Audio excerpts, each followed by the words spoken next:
Welcome to the first episode of Wits in the Walks of Life, a part of the Synapse. I'm Inchara Athreya and I'm here today with Aarathi Varadachar and Rashmi Rajan, who run their own interior design company called Prakruthi Interiors. Prakruthi means nature, and I think they're truly wonderful at connecting nature with living spaces. Welcome to the Synapse, Miss Aarathi and Miss Rashmi. Thank you. Okay, let's dive right in. What made you transition into this field from your previous professions? This is Aarthi. I will talk first and then Rashmi will follow with her answer. As a kid, I always was drawn to colors and art. Probably comes from my dad's side of the family. Both my dad and my uncle were artists. At the time when I had to pick a profession, art or design was not a lucrative one, which forced me to get into engineering.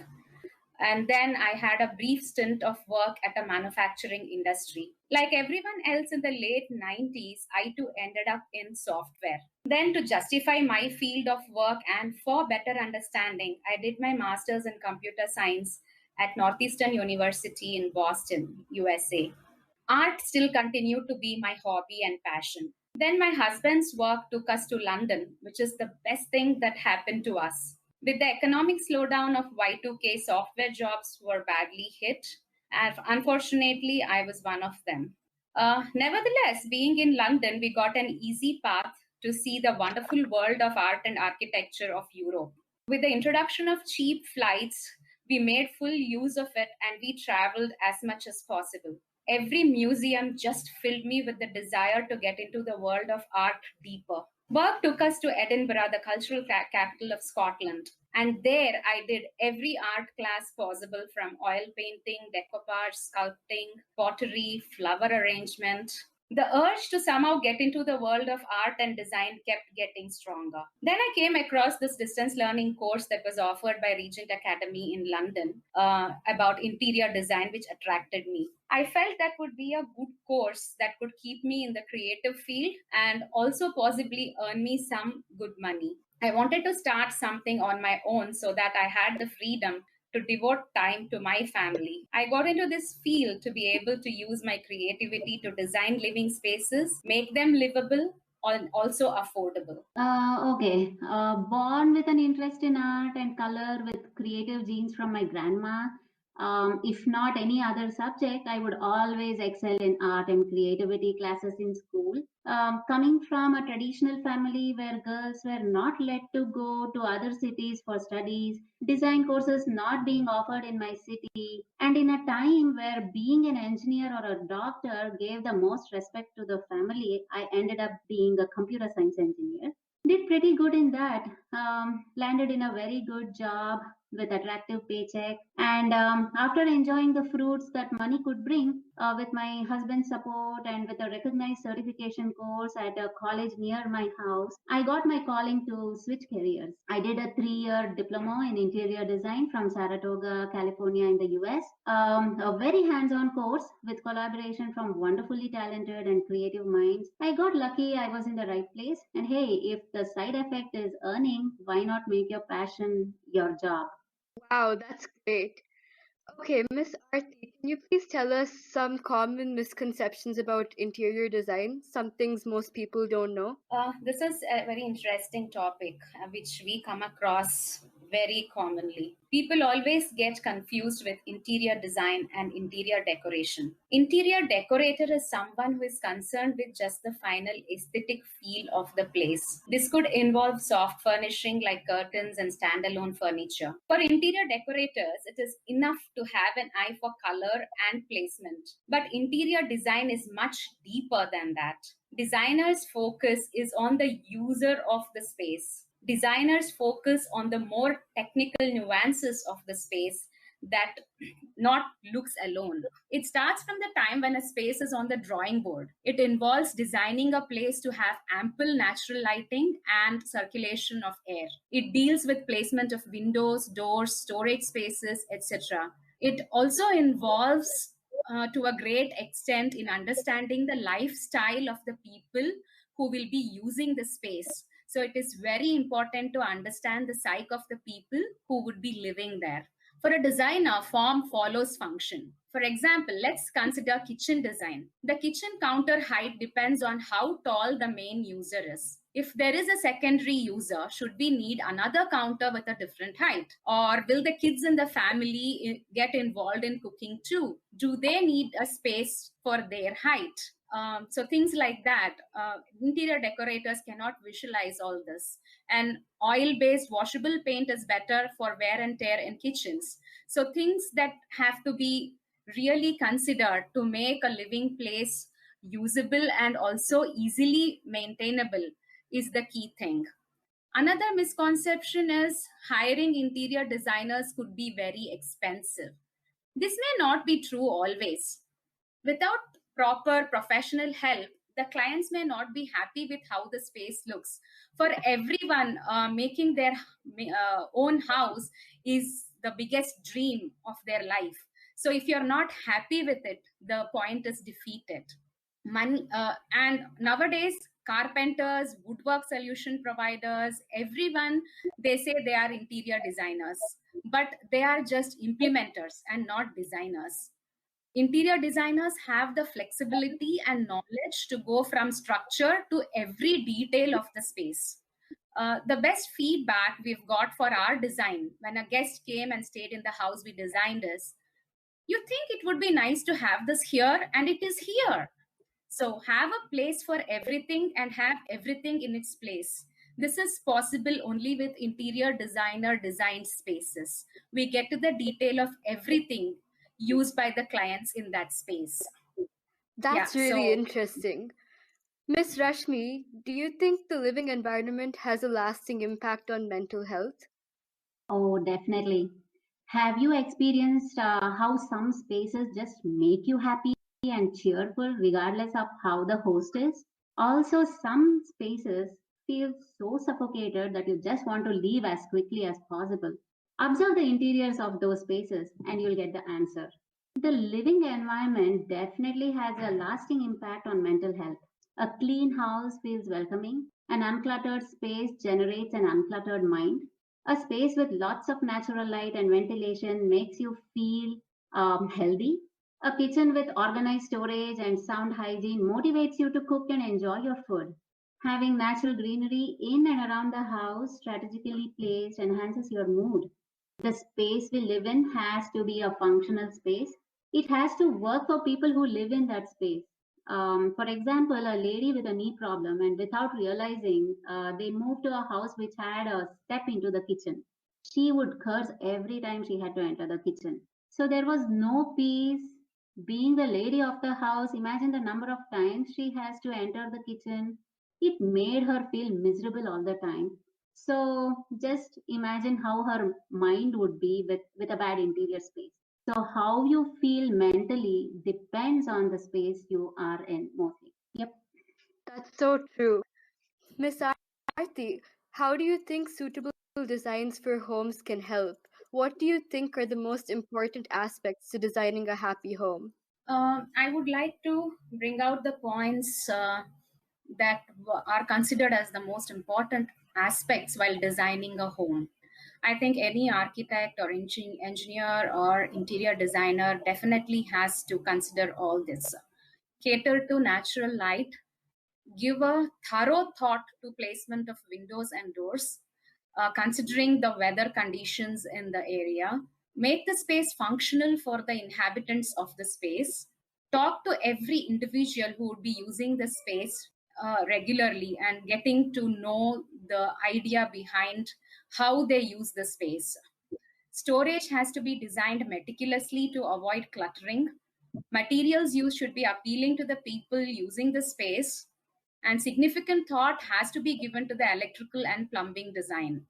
Last but not the least, colors that agree with the purpose of the space, and also colors that positively influence the people living in that space. Following these will definitely make it a sustainable design which creates a happy home. A happy home is created by the people living in the home, and if they are happy, then the happiness spreads. It is they are living in a comfortable place and it suits them. So the house has to be designed to their needs and tastes to give them a feeling of contentment. And interior designers definitely have a big and responsible role in this.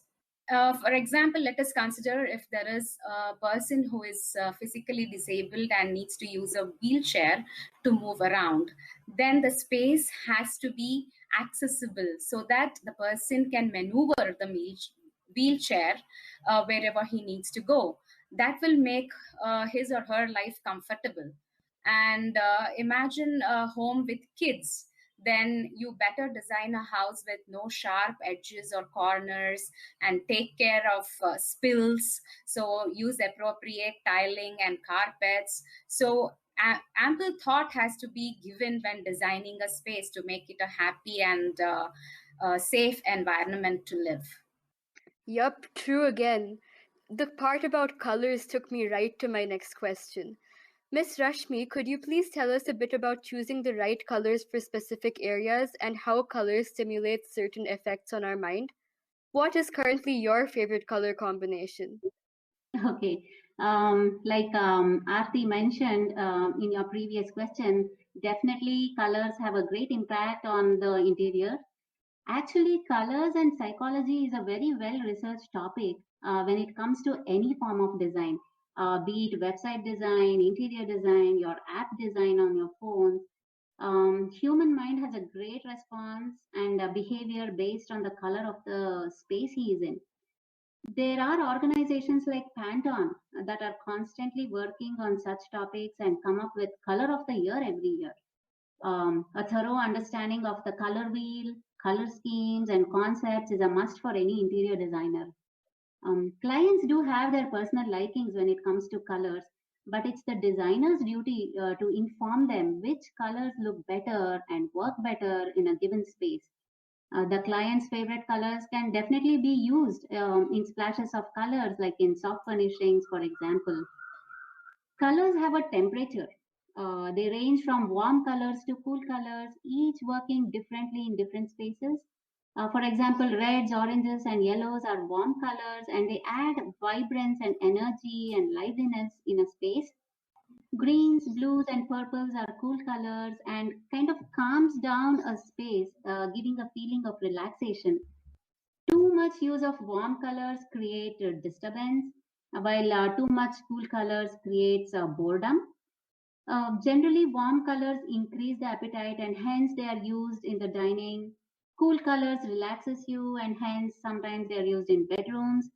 Yellows increase focus, so most of the times they are used in study areas and so forth. A neutral color palette consisting of grays, browns, and whites could be a safe color scheme, adding other colors in the form of furniture, furnishings, highlights, and accessories depending on the space in the room.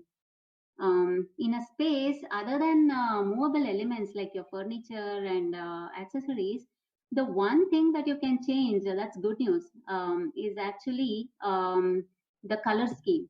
You can repaint your space. It creates freshness, and if you're bored of seeing the same wall colors, you can change. So that's one good thing about colors. So definitely color has a very direct impact on your psychology. Wow, that's really interesting. I bet most people haven't gone that deep into colors. Miss Aarti, can you please discuss the connection between neuroscience or psychology and interior design? Is there a biological basis behind your work? Yes, definitely there is a connection between neuroscience or psychology and interior design. I would like to say something that I have experienced in my life. Um, uh, Maybe around 15 years back, I lived in Manchester, and it was for my husband's work, and we were given an accommodation in a building that was converted into an apartment hotel from a warehouse. Indeed, the space was palatial. It was a huge apartment. The drawback being there was no natural light in the living area. So, day or night, we needed electricity to illuminate the room. So, my young daughter never knew the difference between day and night because the lights were on all the time. Unknowingly, this impacted my mental health, and I would always be very jittery in spite of having every other comfort. And after moving into a different house in a different place, I could feel the difference myself. The natural light just made me so much better.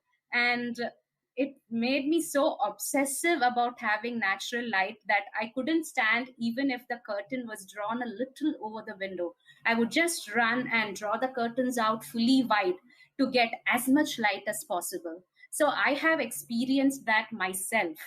So I can say that our living environment impacts our well-being to a great extent. If it was not the case, everyone would have either loved a design or hated a design equally. How can a design be pleasing to one person while the same design may not be appealing at all to another person? This is because each person's likes and requirements are different. This is nothing but the psyche of the person. If you like something and you are around it, it causes positive vibrations and uplifts you. If you're around something you don't like, you just want to leave that place. So when we work on the design, we focus on the interests of the person using the space. For example, if you're designing a kid's room who loves sports and who is not much into the world of music, putting a guitar mural on the wall may totally demotivate the child.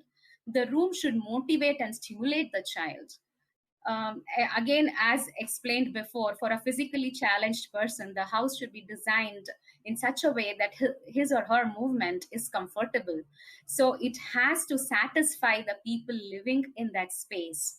So definitely psychology plays a very important role while designing spaces. That's really interesting to know about. Miss Rashmi, considering that interior design is not often thought of as essential to human life, why do you believe it's important that we leverage interior design to improve living spaces?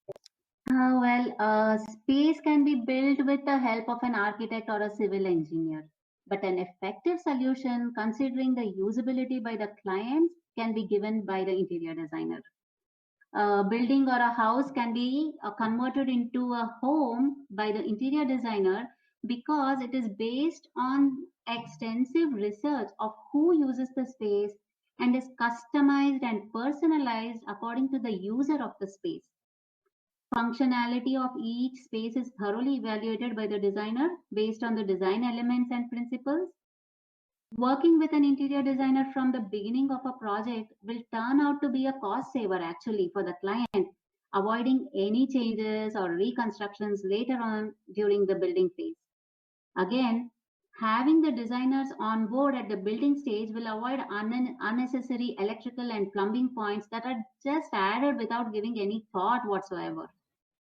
Hence, for new home builders or owners of residential or commercial spaces, it is important to educate about the value addition they get hiring an interior designer, and make them understand that it is an essential element to human life for all their spaces that they want to live in happily. It's great to hear you both talk so deeply about interior design. I'm sure you must have had some challenges on this journey. Miss Aarti, could you please tell us what are the most significant challenges you've met on your journey to becoming interior designers? How did you overcome them? Is it possible to be born with a natural eye for design, or do you think skill and experience outshine talent? Well, challenges exist in any industry, and interior design is no exception. Absence of professionalism in vendors, I would say, is the first on the list. And then hard to impress the clients who keep changing their requirements after the work starts, timely payments not being done are some of the other challenges. Another significant challenge is during the implementation stage, where we face the uncertainty of the laborers in quality and quantity of their work. Even with close supervision, achieving desired quality is kind of impossible. The building trade, sadly, is cursed with low integrity in every line, be it carpentry, masonry, fabrication, etc. Being very straightforward in thinking, um, handling the gray areas of these people was quite demotivating for us. We certainly got used to it and started adding buffers to the timeline and work estimates. Of course, one can be born with a natural eye for design. I don't think skill and experience can outshine talent, but it definitely supplements talent. This can definitely be felt in a house designed by an interior designer. We indeed have learned a lot of lessons from every project, and we have tried to circumvent and improvise in the future projects. So there is a lot of learning every time. That was really eye-opening. Miss Rashmi, is there a cultural aspect behind interior design? Have you found that people of different types and backgrounds are more suited to a particular design philosophy? Yeah, many clients go through a number of magazines and pictures before coming to an interior designer. Some pictures attract them more than others. You know why? The underlying aspect is the case would definitely be their culture, their underlying culture. People with different backgrounds associate themselves to their own cultural heritage. They always want to get closer to their roots. Their house becomes the identity of their taste. Most people take pride in celebrating their culture and displaying it in the best way possible. For example, a very Orthodox Indian family used to a huge puja room in India feels a big void when there is no space for this in a modern apartment either in India or in another country. It is the responsibility of the interior designer to understand where the client is coming from culturally and give solutions. Culture impacts everything we do, including interior design. That's really true. Finally, what advice would you both give to a student looking to go into interior design, but with a focus on neuroscience and psychology as well? Neuroscience and psychology should be the fundamental consideration when designing a space. The design of a space should enhance the functional requirement of the space. One needs to understand the lifestyle and preferred living environment of the client. Also, research has to be done into the psychological effects of various design principles like period design, traditional design, minimalist design, and contemporary design. Each design has a particular influence on the people living in that space. It depends on the tastes of the person inhabiting that space.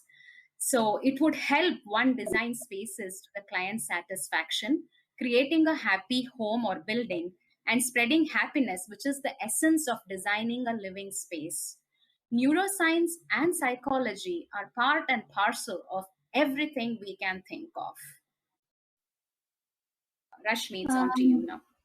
Yeah, actually, many professional interior design courses focus a lot on the psychological effects of interior spaces. Understanding the client is of utmost importance. Interior designers would even get inputs from a client's current home and even their wardrobes to understand them better. Psychologically, every choice one makes, be it clothing, accessories, collectibles, music, as far as socializing and friends, brings out the nature of the person. It is this connection that the learner should look into while suggesting and learning about designs. Color and psychology is another great aspect which has a lot of research based correlation. Colors play a vital role in how we feel. One of the best books written by interior design is The Healing Home by Susie Shiazari. She says that color vibrations come to Earth as part of electromagnetic spectrum contained in pure white sunlight. The colored rays not only affect our psychology, our physical body, but also our emotions, moods, and mental frame of mind. So the bottom line is psychology and interior design do not run in parallel. They are intertwined, they are interdependent. It was lovely talking to you both. It was so informative. Thank you so much for being here today. Thank you, Inchara. Thanks a lot. Thank you for providing us this wonderful platform to express our thoughts and ideas about interior design. Hope it enlightens a lot of people what interior design is. Thank you. Thank you. Thanks again.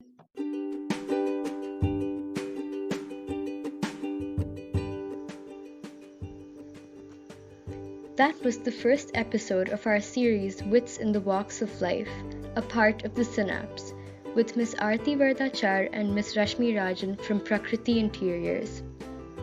I've seen some of their projects, and it's truly wonderful how they manage to bring nature into their designs. I hope you enjoyed learning about how mental health ties into living spaces. Stay tuned to hear stories from accomplished individuals in a variety of fields. Thank you for listening.